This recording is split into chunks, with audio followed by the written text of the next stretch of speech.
Nnamu Keneth Okonkwo na-agbakwa ihe n'ọnụ. Hey! No wonder ndị judge anaghị ekwu ekwu okwu na courtroom. Maka ha ma na ọnụ ya bụ rezọ. Keneth Okonkwo ọnụ gị dịkwa nkọ.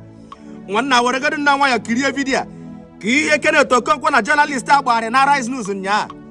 Inweta ihe si Keneth Okonkwo n'ọnụ apụta mgbe journalist a mere mistake jụọ ya ajụjụ asị. O nwekwanụ ka Tinubu si meet Peter Obi ka ya na ya rekọọ maka renewed hope. Keneth Okonkwo si ya which renewed hope? Na renewed hope anyị na-ekwu okwu ya bụ renewed hopelessness. Ọnụ nna m adịkwa nkọ. Were nna nwa ya kirie vidiyo. They promised you renewed hope, but from the first day of inauguration, they gave you renewed hopelessness. So, but we promised Nigerians a new Nigeria that is free from the culture of impunity, criminality, corruption, and illegality. And we are going to maintain our focus on that promise, and at the appropriate time we will deliver.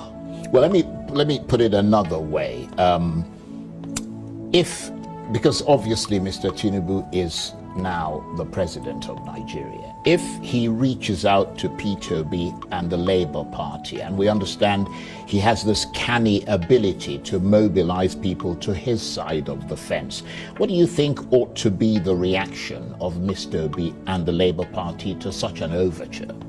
In law, you do not approbate and reprobate. You cannot be in court saying that this is an unconstitutional pronouncement, that a man who did not win an election is pronounced the winner, and begin to talk about an alliance. It is an unholy alliance, because you cannot be preaching this way and trying to accept another thing this way. That's the classical definition of being a hypocrite, and we are not that in Labour. So we are consistently maintaining our stand subject to the pronouncement of the court. In that regard, I wonder what you make of the messages that he's pushed out so far and the optics of that in his inaugural speech. Were you inspired by it, or were you depressed by it?